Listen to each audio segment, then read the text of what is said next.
Ladies and gentlemen, we are live. Welcome to the Wrestling with Reality podcast. We are back once again. It's been a minute. We've missed all you fans, and we thank you for your support. My name is Kris Kloss, joined, of course, with co-host Eric Melikian. Eric, how you doing, pal? Out in Sin City. Good, sir. How you doing out in Woodland Hills? Good. Thank you very much. Um, we're in two different parts of the the Western United States here, and we're gonna go somewhere where not too many people venture into. You got a home. Well, obviously the ceiling, the roof, the walls are here, the floor. But we're gonna go into a cave. We're gonna go into a cave right now. The caves of Pacoima, California. Ah, the Red Bat, welcome to the Wrestling with Reality podcast. This is the guy that heads the Batos Locos podcast, pro wrestler aficionado extraordinaire, all over the place. We're going to talk about that and your YouTube channel, youtube.com/The Red Bat. A little plug before we even introduce you, pal. Red Bat, welcome to the Wrestling with Reality podcast, my friend. Thank you guys. Thank you for having me. It's an honor to be on your guys' show. It's an honor to have you. Thank you for doing this. Where are you located at, Melikian? I am in Las Vegas, Nevada. Ooh, Las Vegas, or are you part of like a smaller town or Just like on the Henderson? southeast suburbs. Oh, okay, nice. We Yeah. were just there not too long ago for like a couple of days. I should have hit you up. What days were you out here? We were there like Wednesday, Thursday, Friday. Oh man, I could have met up with you after work. Yeah, I had got sick. I had to stay. We were at the Circus. I actually like the Circus, and then I had too many chicken strips from the Popeyes they have in there, and then the very next morning I had a steak and eggs. I think I ate too much meat or something, and I had like constipation and diarrhea, and I couldn't eat for like 24 hours after that. Ooh. Yeah, I just sick. But I don't know. I think it was the too much meat. Well, or something. this is definitely the Wrestling with Reality podcast. So we're giving Yes, you sir. all the information. We're not holding back here. What are we, like, not even 3 minutes in? Constipation, diarrhea. They call it So guano. we're just getting started, and it's already starting off with a bang. Oh, well, not that kind of bang. Hey, and our sponsors at Circus, I'm sure, are very happy with the endorsement right now. Besides that, it was great. I really enjoyed my time there at Circus. I had a blast, to be honest. It was bigger than I thought. That Adventure Dome was. Oh, sorry. Yeah. The Adventure Dome was amazing, and the games for the kids, the circus, everything was actually pretty fun. And I found out that Circus is haunted, so that made it even more fun. Right. And then so this really happened to you at Circus, right? Or are you just clowning around? Yeah, the diarrhea was for real, but I didn't feel any no hauntings. Oh. Oof. Whew.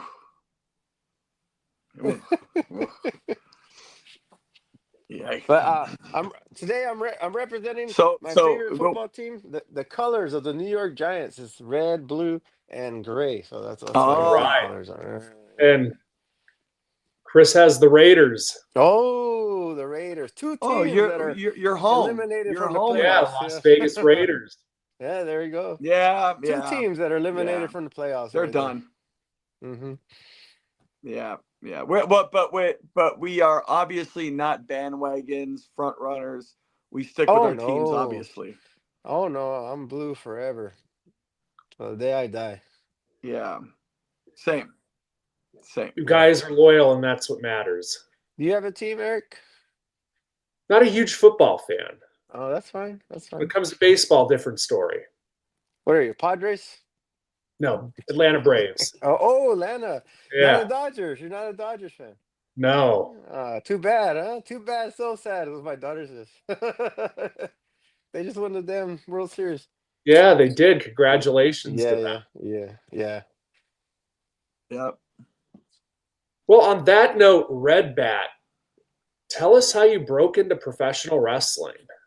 I broke in late into professional wrestling. I mean, it was my dream since I was 3 years old. I remember, just like you guys, obsessed with wrestling as a kid, being bullied as a kid, and thinking one day I'm gonna be a wrestler. I'm gonna show all these bullies who I am. You know, like I'm gonna overcome this, and wrestling got me through life growing up, thinking that's gonna be my escape. And I remember in high school, I had the PWI Almanac, and then in the back, it was 1996. That year, in the back had all the wrestling schools from every state. And then they had one in California, they Hmm. had the School of Hard Knocks, but the one close to my house was Slammers. It said Van Nuys, California.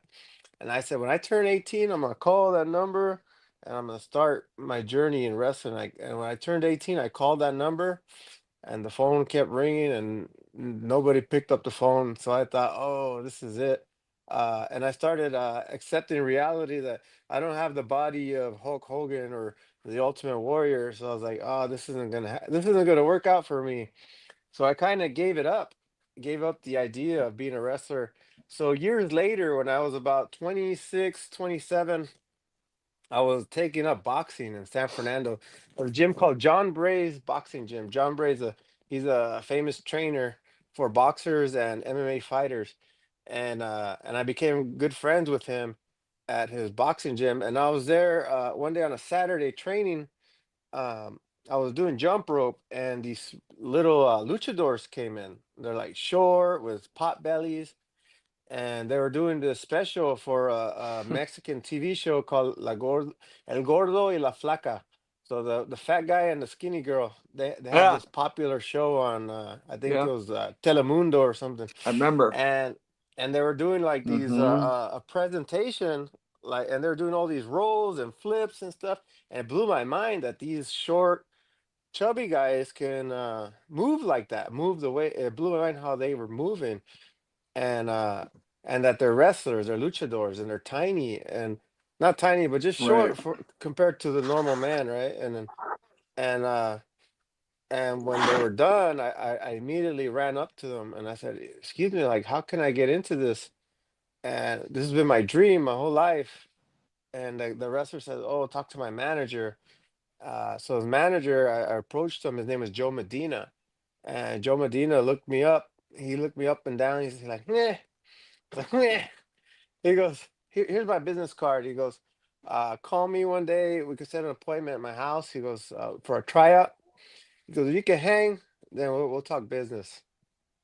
So then I talked to two of my buddies, and my only two friends that I had at the time named Carlos Martinez and Abel Martinez, and they're two brothers, and we're the only three friends that would watch wrestling. Everybody else, gave up by junior high, and then like they picked up during the Attitude Era, the bandwagon fans. But I knew everybody was a bandwagon fan. Like I knew they were all gonna drop off eventually. Hmm. But these were the only Yeah. two guys that kept up with everything like I did, and we could talk about ECW, WWF, a little bit of XPW. Like they knew like all the big companies. We would buy tapes from Japan on like VHS tapes, where it take like 2 months to get these tapes over and things like that. So we were diehard fans, and so I had told them, I go, look, dude, I got this car we could try out, the three of us. But the younger brother didn't want to because we had recently went to Ozfest, and he had got his foot broken. He got shoved in the mosh pit. There was a bonfire. He got shoved through the bonfire. He rolled right through, and he got lucky that he didn't catch fire, and but it broke his foot. So he was scared to get injured again because he had already got hurt. So me and the older brother, he's like, we're gonna do it together, and it took us like a month to have the balls to. to try out. So then we showed up at Joe Medina's house, and he had this little tiny luchador named Latigo Blanco, and he wouldn't even tell us his name, his lucha name, like if he was famous or something. Like we're Hmm. like, we don't even know who this guy is, and he wouldn't tell us. We didn't know his name until our debut match, and we found out who he was, and that's how sacred it was for him. And he gave us this speech like, "Hey, this is Yeah. for reals. This is serious. We're not. This isn't for clowns. We're not clowns. So if you think you're just gonna play like in the jumper or something, you need to get the fuck out, kind of thing. You need to leave." And then we were kind of intimidated by that, and that was like the scariest day of my life. Just the moves and taking the bumps, how painful it was. Uh, and I remember he would punish us on day one if we would do something wrong. He would have us climb to the top rope. He's like, climb to the top. It's all in Spanish too. He's like, climb to the top, and we're like, no, we're scared. Like we don't even know how to balance ourselves. So he would hold us up like this, Huh. and we'd be shaking like on the top rope like this, and we're like, we don't even know what he's gonna do, and he would flip us from the top rope, so we'll be flailing in the air like a fish, and just land awkwardly sideways and take your air out, all your air go, you lose all your air. You're like, "Ugh." And he's like, you did it wrong. Get back up, go back up there, do it again, and then he'll throw us again. And then so like after Yeah. like 4 weeks, we started flipping ourselves. We were like, I don't need you anymore. I'm gonna get up there and do it myself. And that kind of took the fear away. Huh. And that's when we started learning. Like once the fear was gone, then we started learning. And he was very tough. My partner Abel at the time, he would throw up every practice.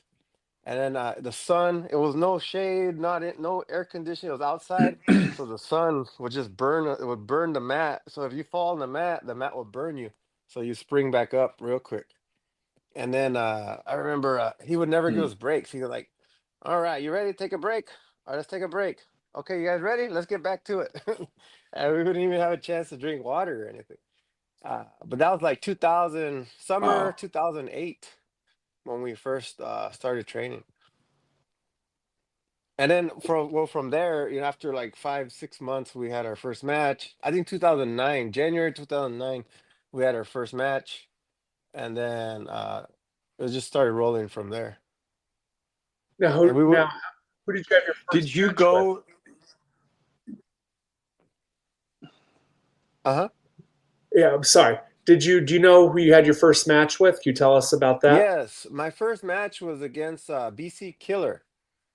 And there was supposed to be a bunch of wrestlers there, and it was only like one, two, three, four, five, six of us. It was me, Abel, uh, BC Killer, Eddie Carnage, um, Bandito de Amores. So no, seven of us. Latigo Blanco, but he was going under a different name at the time. And then whoever his opponent was, and I don't remember who his opponent was, another luchador guy. And so and there was supposed to be like 4 matches or something, and like just a few of us showed up. Oh yes, Klaus. No, I'm just in case there's a delay. I'll just put my finger up if I'm going to ask you next. I just Oh, wanted okay. Oh, okay. to jump in here. So this was at about 2009, and you said you watched XPW on TV and all that with ECW, WWF. So in Yeah. 2009, we just did our episode of Dark Side, Extreme Memories with Mike Uh-huh. Hartsfield talking about XPW 2.0 era, Cold Day in Yeah. Hell. So that era included the XPWX show, and you're Uh-huh. you're listing off a lot of guys that were involved in that. Were you did you go to any of those Cold Day in Hell or No, XPWX no, in none 2008 of it. 9, and were None of you it. were you hanging around those guys, or did you even We know were about just it? I didn't we were just introduced to those guys at that time. We didn't know who they were. We just knew that they Okay. were intimidating. They looked intimidating, and and Joe Medina told them to stiff the fuck out of us because we were brand new, and they were stiff. I remember BC Killer hit me so hard on a clothesline that I flipped and landed on my head. I didn't try to do that little gimmick where the wrestlers flip over. No, like he hit me so hard that I actually flipped for reals and landed on my head. Like I never been hit that hard Ooh. before. That's the Wow. hardest clothesline I ever took in my life was probably that one. Yeah, and I won that match because it was so we had to make the it was at a little restaurant that's not there anymore. It's called a Cantina something. It was a small restaurant in Palmdale, and so we had to get a U-Haul, not a U-Haul. We had to get a Joe Medina had a trailer, so we had to go to his house, undo the ring, me and Abel, load it onto the trailer, drive it to Palmdale, fit it somehow into the little restaurant, build a ring, wrestle. So I wrestled twice that day. We wrestled a match, and then there was a battle royal at the end. And then wrestled, wait for as soon as the show was over, take it down, throw it on the U-Haul, drive it back, unload it, and then during the week we had to go there to fix the ring, put the ring back up, and then practice the very next week. Whatever. And that's how it was for every show during that time. Was like we had to go Joe Medina's house, tear the ring down, load it up, take it to wherever, uh, set it up, wrestle, wait for everybody to leave, tear it down, load it up, take it back to his house, and then during the week we'd show up and fix the ring so we could practice on time on Saturday, the very next Saturday. And we got it down to a science within the two of us. We got it down to like 35, 45 minutes because it was a small ring, and we figured it out by then, you know. And nobody was at first they'd help us, and then after a while nobody would help us. It was just me and Abel. Now, is he still wrestling at all?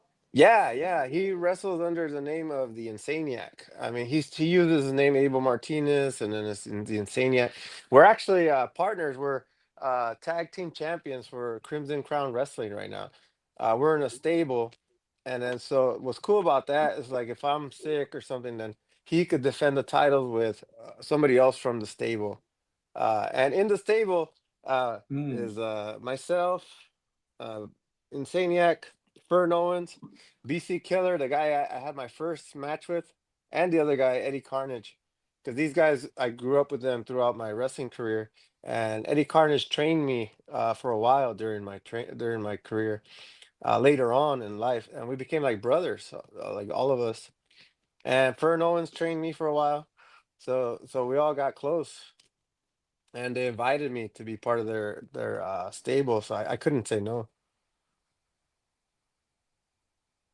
Now, have you had any interactions with Ricardo Rodriguez, formerly of the WWE? I know he started with the same operation that you did.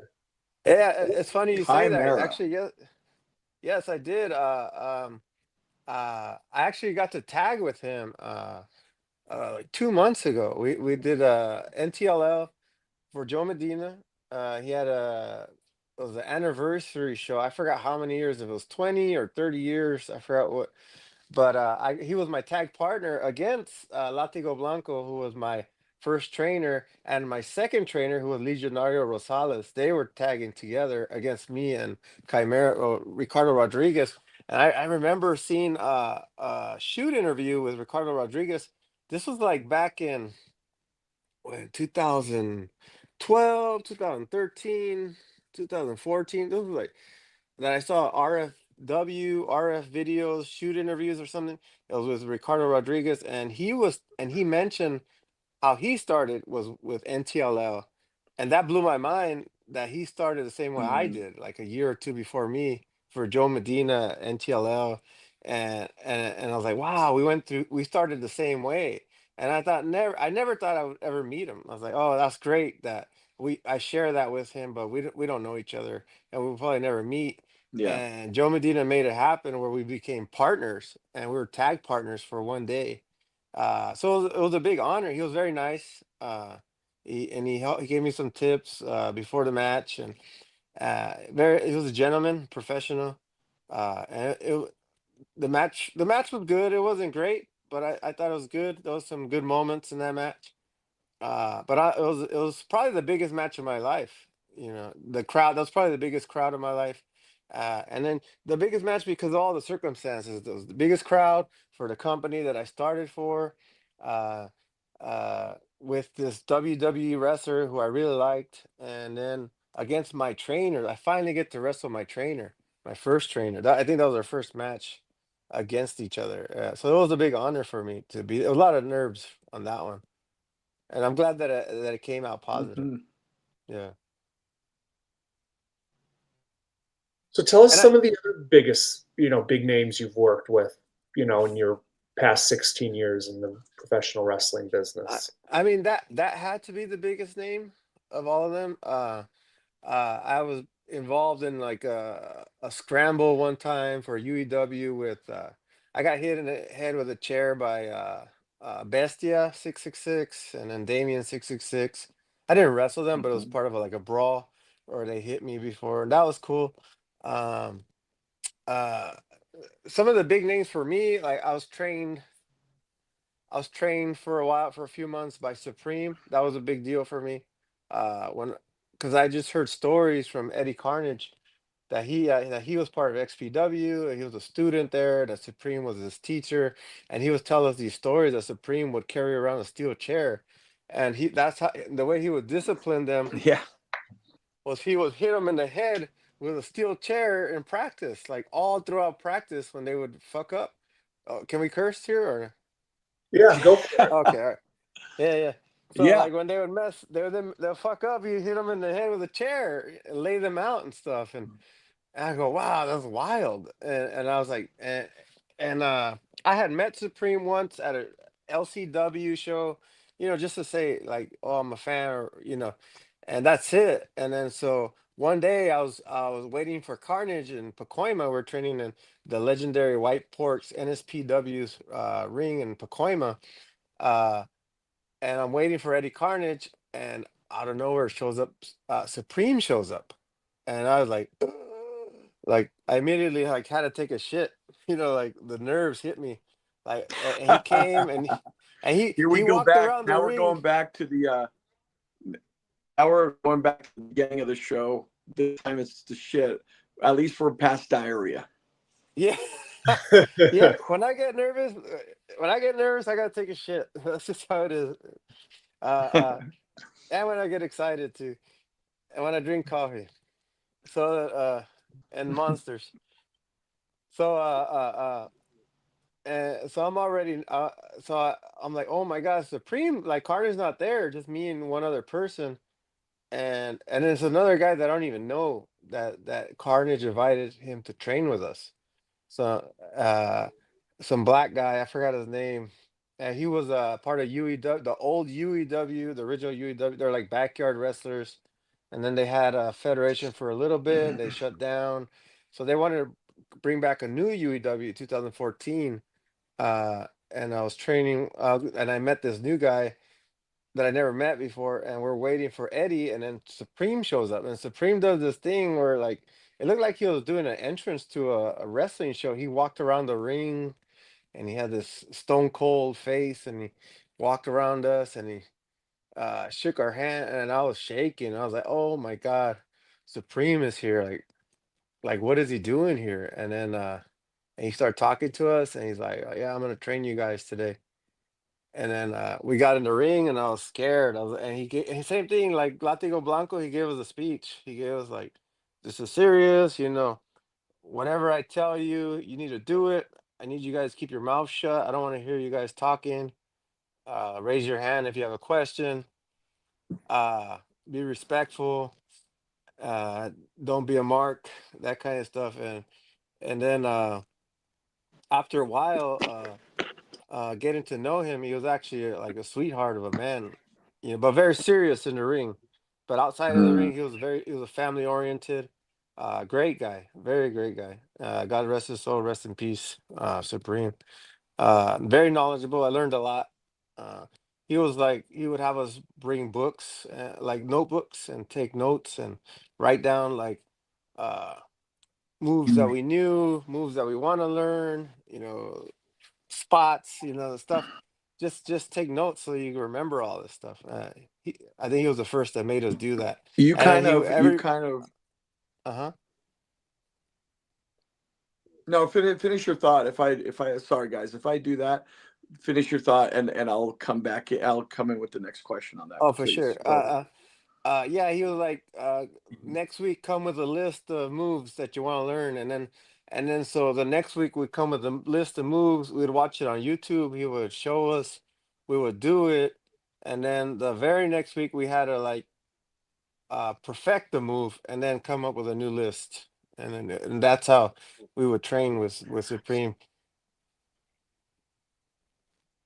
So I was gonna say, you were kind of like again, not to plug our other show, but Mike and I, Hartsfield, were just talking about that time, 2008, 9. Hmm. It wasn't as like, let's say, kayfabe or hardcore as the late 90s, early 2000s, Yeah. and certainly not as much as the early 80s or anything. However, the late or 2000s, like '08, '09, and then things started to change in the teens, I would say, as Yeah. the Yeah. society, wrestling. But you were kind of, by having Supreme there and the way the training was with you, where Eric and I talked at length about this, that the business has changed on so many fronts, behind and in front of the camera. And one of them is respect. When you go in the locker room, not saying nobody has respect, but just that everybody goes, shakes everybody's hand.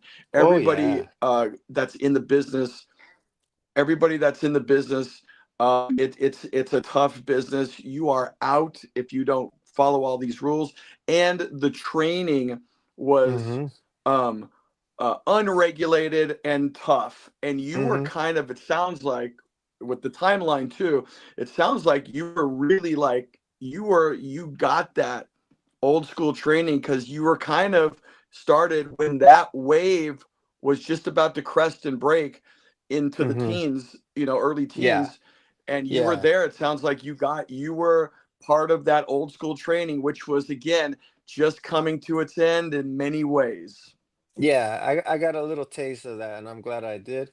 The same thing, the handshakes, the wipe your feet, be respectful, don't Yeah, mark out. That was a big deal. Like yeah. Eddie Carnes told us, don't be a mark Hmm. because the wrestler's not going to respect you if you're a mark. Uh, and I took Right. that in life where I started whenever I meet celebrities or anything, I'll just shake their hand. I wouldn't ask for a picture or nothing after that. Before that, I would mark out. I'd be like, Right. "Can I get your picture? Can that stupid thing?" And then, but inside my mind and my heart, I want a picture and ask questions, but I would just keep it to myself and be like, "Oh, nice to meet you." That's it. Uh, I yes, I sir. I had to I had I had to unlearn a lot of that. Like, for example, yeah, I don't mark out, all that stuff. I held that, and then as time went on with social media, you look, television is basically, you're on social media. You got to market yourself, and then there are times when, all right, I should get a picture with this person to promote myself. It's almost like being in the business so long, I had to unlearn what I had learned before Yeah, yeah, for certain times. yeah. So now it's a weird, it's different now. You kind It of is. have to It do is. it, but you want to hold on to that too. That's very important Right. because, like, it shows. I've seen young guys come in, whether they're announcers recently, and it's like, yep, you got, and you try to tell them that, and they're like, oh, I'm fine, and they don't have that training so much. Mm-hmm. It's not part of the whole gamut anymore, I don't believe. Right. Right. Yeah. Yeah, yeah, because even with like Ricardo Rodriguez, I didn't ask him for a picture. Like I told him like, hey, I was a big fan, but I didn't like get in his face and like, oh my God, I told him respectfully, I was a big fan, and I heard that you came up this way too, and nice to meet you and everything. That was it. I didn't ask for nothing, and I met some big wrestlers backstage before, like there and that show and other shows, and I've picked up some big time wrestlers from the airport, and I didn't ask them for nothing, like no pictures, nothing. Just I just talked to them like a regular person. Inside, I was marking out for a bit, but then after a while, I was like, nah, like I'm just glad that we they were nice to me. That's it. Yeah, yeah. Now, talking about working with big stars and just everything else, Uh-huh. if, say, because you have your whole career still ahead of you, if you Yeah. had one name, one superstar that you could work with tomorrow, who would it be? Currently or all time? Let's just say, who's able to step in the ring. Ooh, who's But it could be able? anybody from any generation, because there's, still guys from our generation growing up that we love to watch that are still wrestling. So, Oh, anybody from well, anybody who could still wrestle right now that's wrestling. Uh, I would like to wrestle probably like Mike Quackenbush, uh Zack Sabre Jr. Um who else? Who else would this luchador named Skyday from Mexico. He's really big on chain wrestling. Mhm. Uh Not that I could keep up with him, Mhm. but that I would learn something from him. That's why I would do it. Uh, Somebody like Rey Mysterio, they'll just outshine me. Maybe I could learn something from him, but the stuff I do is not nearly compared to what he can do. I would love. I mean, of course, I would love to wrestle Ray if I could. Yeah, So let me ask you this, Red Bat. You talked yeah, about, that's a great question, Eric. Thank you for asking that. I was gonna kind of get into similar question. Um, you've had different opponents, and I have to say hmm, right now, I'm not just saying this to put you over, but of late, NTLL and all these shows, you're over right now. Like you're oh, well, over with thank you, brother.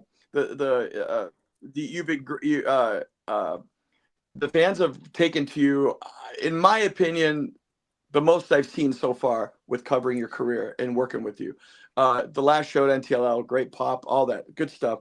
What do you find yourself having it like, hey, it depends who I wrestle as far as if I'm gonna have a good match. I do remember when I first started watching you wrestle, Charming, Biagio C, you guys worked Yeah, excellent together. Like yeah. excellent together. Do you have favorite opponents? And do you have favorite opponents? And tell me the difference between who, like, wrestling a good opponent versus somebody that we don't really gel, and your favorite opponents. Carmen would have to be my favorite. I think he's very underrated. He should be Mm, better than yeah. where he's at. He should be higher than where he's at right now in the Indies. Uh, he elevates his opponents, and he elevated me, and he I learned a lot from him, and I think he gave me a new gear that I didn't know I had. Um, and then yes, you're right. It also depends on who your opponent is, because I always come optimistic no matter who I wrestle, but uh depending there's some people that like it's hard to say. Like it's I have to say it, like some wrestlers they're just uh maybe they're not athletic or not, or there's something wrong with them currently because they're not at their peak anymore, or that you're right, the match just doesn't gel, and then or they want to take it easy, and that's whenever somebody wants to take it easy, then I already know the match's not going to be that good. um Mm. I want people that are willing to do anything, not that I'll do anything dangerous, but uh I don't like to hold back. So I have my arsenal or my repertoire. I have bag of tricks that I can do. If I throw something out at them, I want if they're like, yeah, let's do it. That's what I want to hear. And then whatever they got, I'm gonna be like, yes, let's do it. Let's throw it in there. Um, and a good opponent will elevate you, and you'll elevate them. Uh, yeah, and I noticed, yeah, I've been getting better. Lately, I gotta thank my trainers, Robbie Phoenix, also Chaz Herrera. who was also training me. My training partner Jay. He's training right now. He's gonna wrestle soon. He's gonna debut sometime next year, I guess. Uh, but the way I see it is like there's a lot of moving pieces for every wrestler, and you got to work on everything. And then sometimes it's my fault. Sometimes I'm just not that good, like for whatever reason. Like I'll show up and shit the bag. Not that I want to, but it just happens. And sometimes I'm gonna have a great day, you know. But all you can do is continue. Another shit reference. Yeah, yeah, yeah, yeah.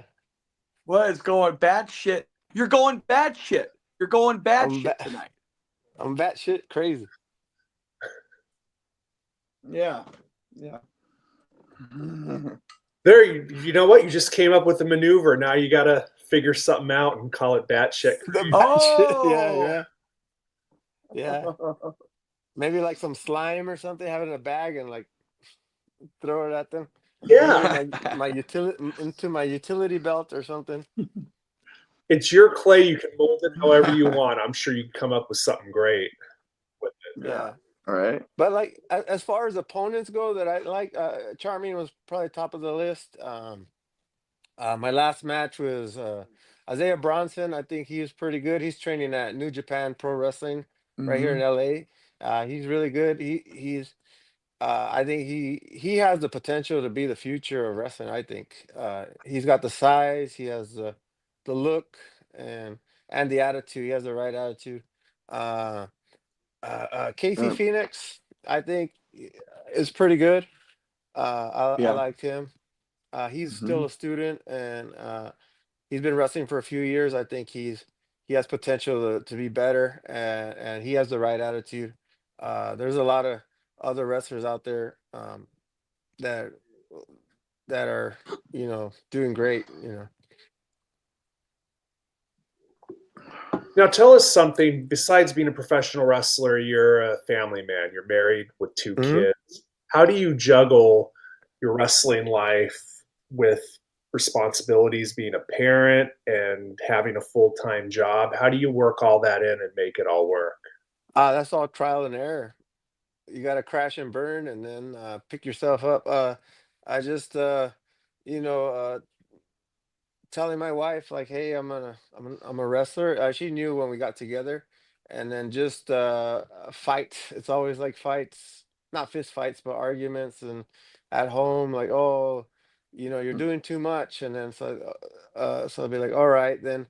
Like there was my best year was probably 2022, 2021, 2022. 2022 was probably my best year, but I was wrestling too much. I was wrestling like 3 weeks out of the month or something, and I was having problems. We were fighting at home, like, "Oh, you're wrestling too much." Even my kids would be like, "Dad, you're gone too much. You'd rather be wrestling than be at home."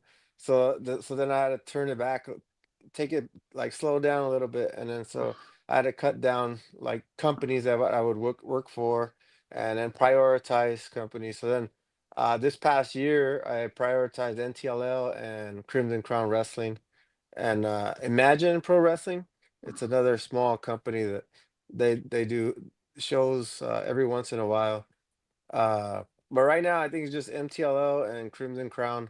I prioritize them, and it works out for me, especially with my age. I'm 42, so I wrestle once to twice a month. I wish I could do every week like the young guys or everybody else, but I just can't. But anyway, it's cool because then I treat every match like an MMA fight. I'm not an MMA fighter, but I treat it like that. Like, okay, I have a match in a month, and whenever the booker or the promoter tells me, "Hey, you're booked on this match against this person," it's like, okay, I gotta turn the gears, got to start moving now, and then I gotta every week I have to Mhm. train and I have to be better, and the next week I have to be better. So by the time the show comes, I'm peaking, and I'm ready for anything. And I got something new in the pocket, like if a new trick up my sleeve. Uh, so I treat it like that, like Mm. versus the old way was like oh, yeah, I'm a wrestler every week. I'm gonna just going through the motions kind of thing. Maybe I'll throw something in new or not. But now I just whatever booking I have, I really prioritize it, and I put it on a pedestal. Like, okay, this I have a big match. Every match is a big match in my head. So like I got this big match against this guy, and I start watching videos on them, see what they got, see what I have to prepare for, and then see what I can do with that person. So basically, it's quality over quantity at this point for you. Yes, yes, quality over quantity. Uh, Fortunately and unfortunately, Right. because my name doesn't go out there that much like before. I'm not on anybody's list of top wrestlers or anything like that. But it doesn't matter. Like I'm not. My goal is not to be uh in WWE anymore or anything like that. My goal is just to get better, and I want the fans when they see that the red bats on the show, that I want them to be like, oh, this is gonna be a good show. Red bats here, we're gonna have a good time. Or I want them to be like, damn, that was good. Like I didn't think that would be good, but it was actually very good. Mm-hmm. Uh yeah, that's what I want. And I just want to be entertaining where every match is good to great. Uh Before I was bad, and then it was bad to okay, okay to good, and then it was like good, bad, okay. It would be like, but I want it to be good to great. Uh, uh, and um, and then and like you said, balancing the time. I prioritize my family now, and my relationship with my family is great right now. My wife is good. Thank God for that. Uh, and But I'm happy. I'm in a happy place for now. And that's good. That Yeah. matters more than anything. That's, bigger Oh than a yeah. WrestleMania main event payday. Mm-hmm. It's crazy because if your relationship with Right. your kids is great, this is for like all the fathers out there.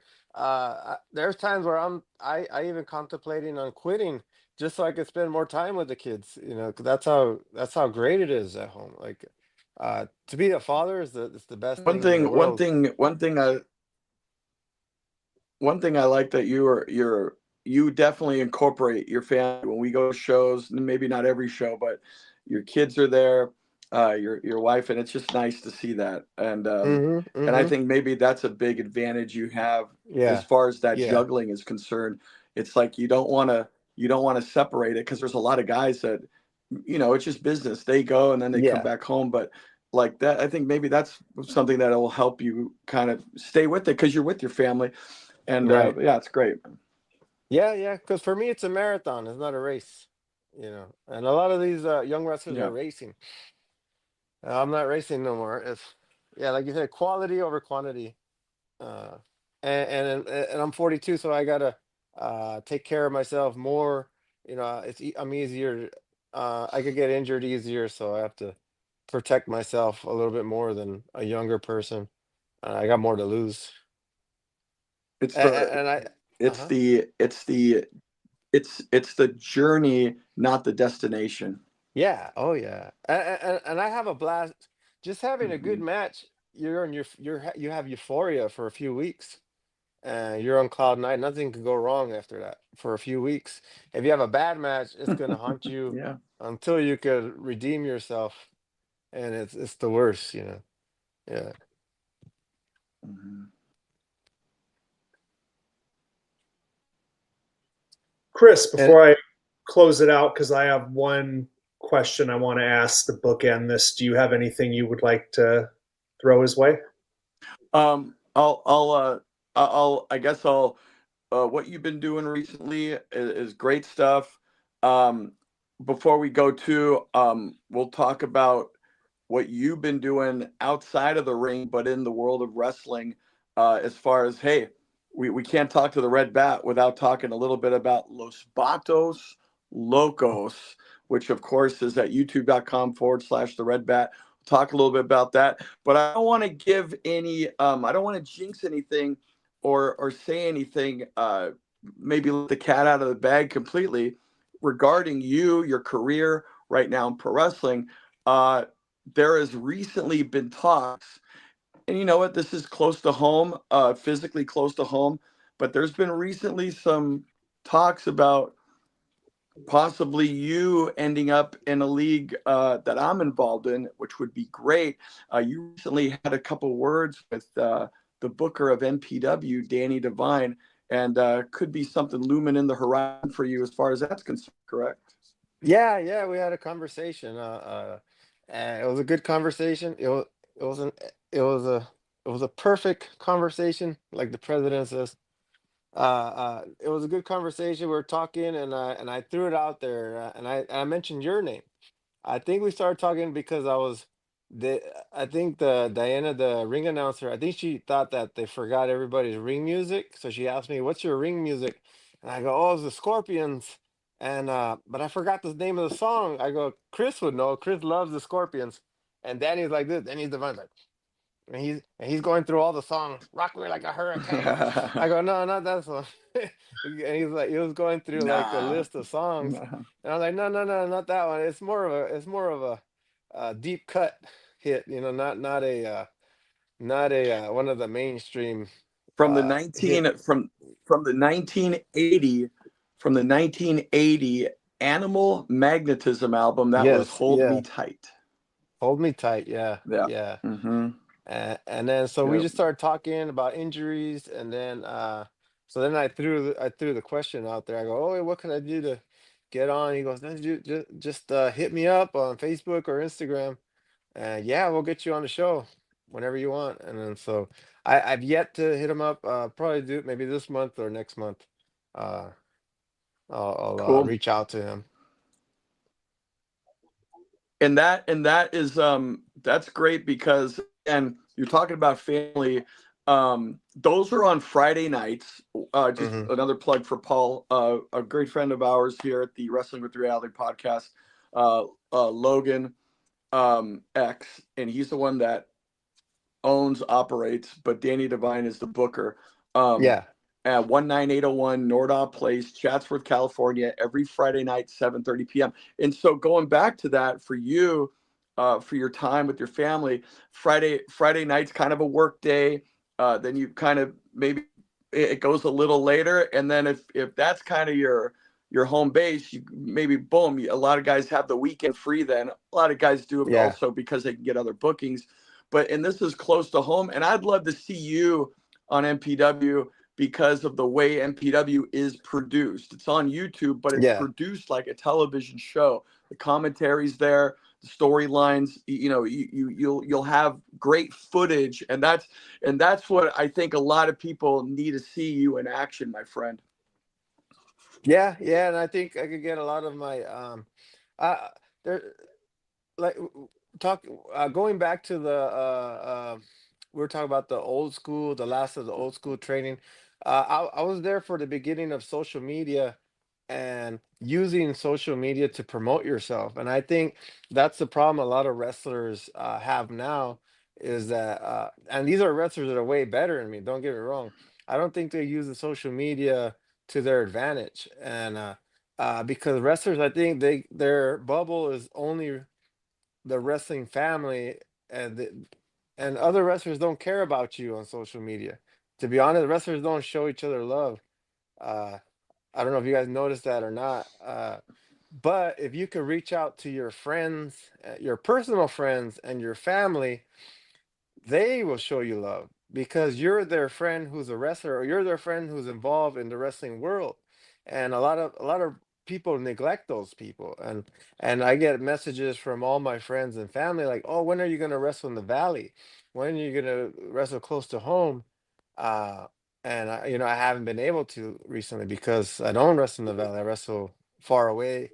uh but I have a lot of views from the podcast on the Instagram and Facebook, and it's from my friends and family who these are my fans. This is my fan base, uh, and that's who I cater to. I mean, because the wrestler is not going to show you love. And I think that's something that most wrestlers don't take advantage of is their friends and family who are social media. I remember back in the day, you would have to physically flyer for your show. Now nobody flyers anymore. It's all your little flyer on Instagram or Facebook or TikTok or whatever. And people don't take advantage of that, I think. I, You made a great point, and it's very practical too. yeah, yeah, yeah. Hopefully someone who's Yeah. wrestling out there, one of your fellow peers, hear this and use it to their advantage. Yeah, cause I'll get uh we're talking about Batos Locals. We got a fan from New York. You know, this kid who followed the show on New York. He watches all my videos. He sent me Back to the Future shoes. He sent me presents. I'll send him presents. You know, that's special to me because I we reached out somebody from New York recently. What else? Uh Another wrestler sent me a link to a wrestling show that I was on that was streaming out in Russia. It got pirated out in Russia. That blew my mind. That show was Oh, yeah, that was pirated out in Russia. I go, somebody on the other side of the world who I don't even know is watching us and paying attention to us. And we don't even know that. And you know, these are things that are going on, and I'm getting a bunch of fans on Instagram, uh because I just keep putting everything out. I just throw a lot of yeah. stuff out there. I just want to be in your face whether you like me or not. That's my not my goal, it's my strategy. Is that I'm gonna put stuff in your face from my practices, from my matches, like a little clip. I might put the whole match and make a music video out of it. Like I'll make the video fast and I'll cut out. I'll just put all the story. You'll see the storyline throughout the match, and I'll put a song on it and then make it more interesting than just sitting and watching a 10-minute match.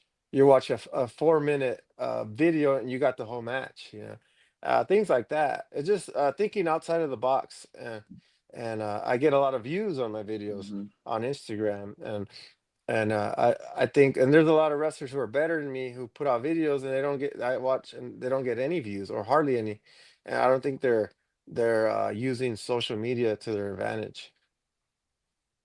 Mm.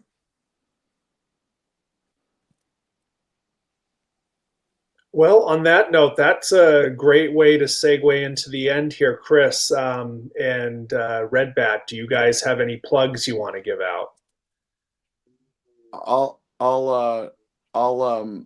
Well, I was just gonna say we got to plug you, my friend, and briefly. I know we're ending the show here. By the way, that Russia, that's amazing because it just shows you how global wrestling is. Quick Yeah, story, yeah.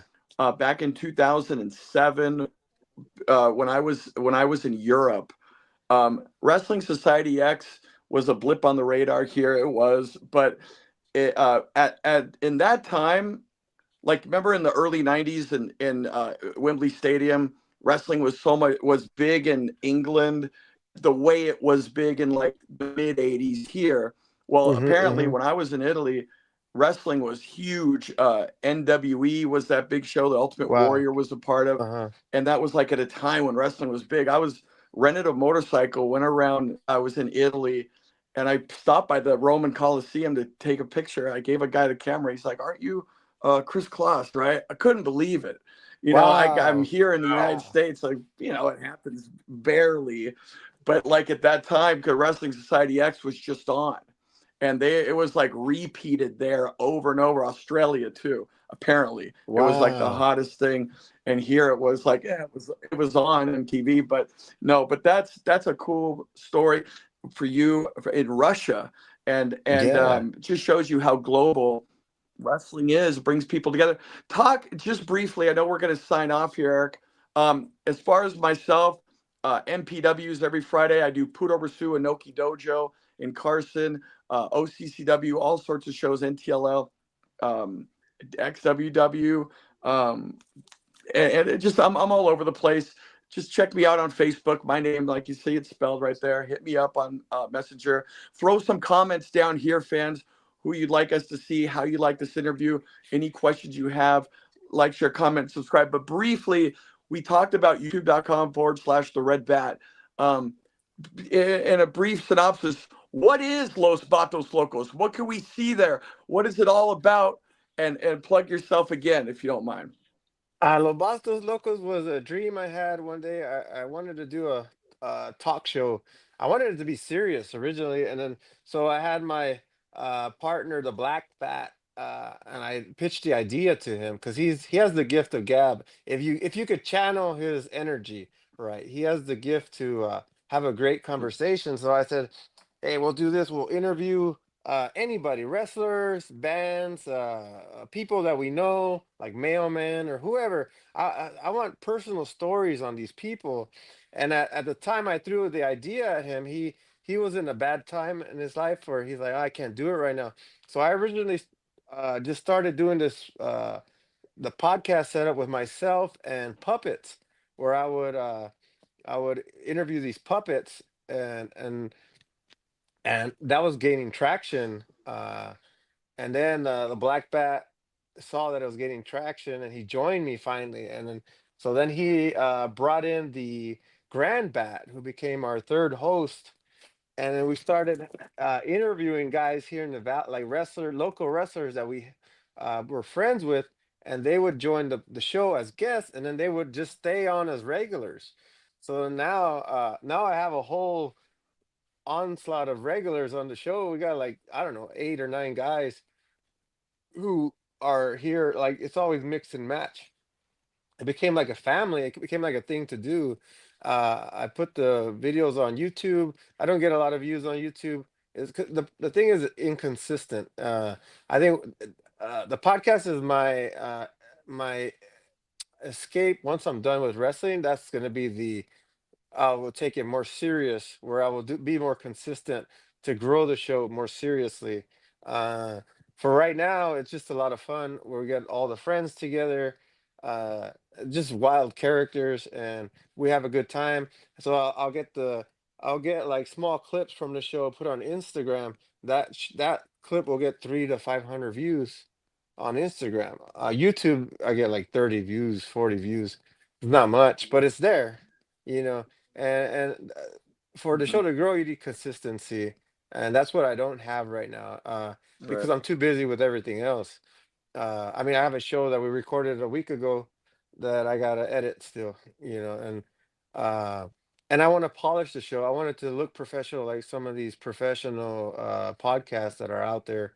And then the audio has to get better, just little things. But for right now, we're just having fun with the pirate ship that we have here, within the guys that we have. But it's the most fun I have all month, really, when these it's like a family, like brothers, that all get together and make fun of each other, and we tell stories. That's the main thing, is to get stories out, personal stories, because sometimes you won't have a story, but then a subject will come up and it'll just, light up in your head, like, oh my god, I forgot about this awesome story. And then if you can get your story out there, it's just people can relate to you more.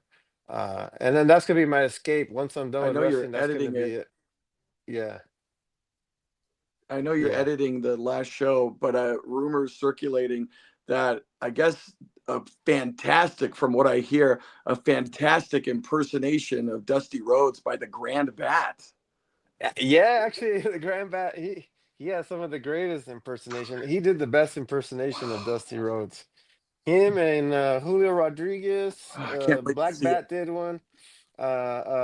Leo Kane, he did his what do we call it? His promo. And it was a lot of good promos on that one. But the Grand Bat probably did do the best one, with the Dusty Rhodes voice. Well, The Grand wow. Bat. Oh.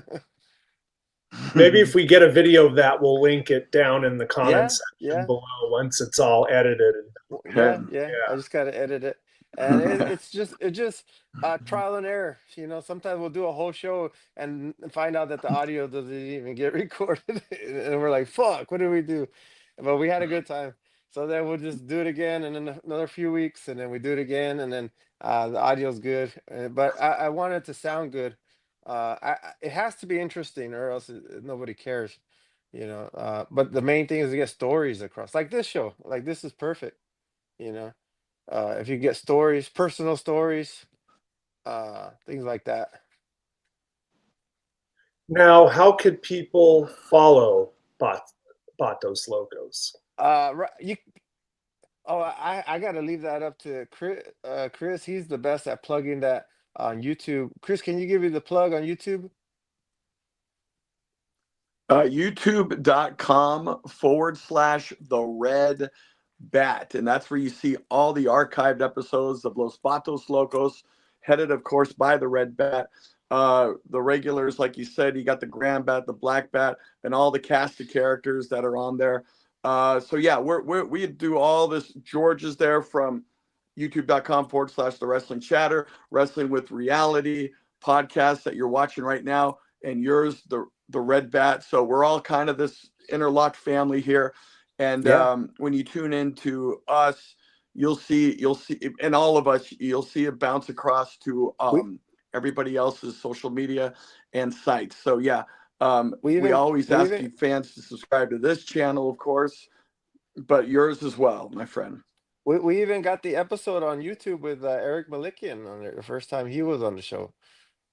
Yeah, that was over 3 That's years right. ago. That's Yeah, right. yeah, yeah. That's right. Yeah. We got like the black bat, Wow. the grand bat, the red bat. We got Bat Flare. We have Leo Kane. We have C19. We got Julio Rodriguez, George Hermosa, sometimes Mr. Whip, sometimes the Peruvian Prince, uh, Meadow Matt. Who else? Am I missing anybody? And Uh, we had recently, we had speaking of New York, we had the Brooklyn Bat from New York yes, on the the show. Brooklyn Bat. Yes, that was a great show. That was a great show. Yep. Uh, what else? What else? And then on Instagram, you can follow me on Instagram, the Red Bat 818, and I have a lot of clips of the Batos Locos on there, along with like clips from my wrestling matches. I try to put as much as I can out there. I want to be in your face. I want to annoy you, or I want you to be a fan. That's my goal. Yeah. That's a good reminder that all of us can take and use in the Yeah. future. Yeah, that's the goal. If you want to get better, it's consistency. You got to be in people's faces all the time. They're going to be annoyed by you, or they're going to like you, or eventually they're going to come around and be like, I like this guy now. You know, I'm so used to them now. I'm so Mm-hmm. used to them in my face. Yeah. Yeah. Well, awesome. This was so much fun. Well, Red Bat, we will have to have you on again in the Yeah, future, maybe yeah. even as a guest when we interview other guests too. Like to bring you in as a part of the family more on the regular if Yeah, you're yeah. able with your busy schedule. And Kris, would you like to take it home? Thank you, guys. Yeah. First off, thank you, Eric, as Thank always. you. Doing a fantastic job here at the Wrestling with Reality podcast. Fans, thank you for joining us. Remember, youtube.com/wrestling with reality. And like, share, comment, subscribe. Again, drop some comments. Tell us what you think. Tell us what you'd like to see. Give some insight. If you've seen a red bat in action, if you have more questions about him, if you want to see him some more, and check out Los Palos Locos, youtube.com/the red bat, red bat 818 on Instagram. Man, red bat, it's been an honor. It's been a pleasure, and exciting stuff happening with you and your career. Like I said, I've been a part of a lot of it, covering you from town to town, show to show. It's exciting stuff right now. Fans, check this guy out. Don't take it from me. Take it from the NTLL fans right now. This guy's over, and there's a reason why he's over, and that's the reason why we wanted him here on the Wrestling with Reality on this edition. Yet another episode in the books. So, with that said, thank you, fans. Thank you, everybody, for joining us here. For Eric Melikian, my co-host, my brother. For the Red Bat, my brother. Thank you, guys. Thank you Red all. Bat.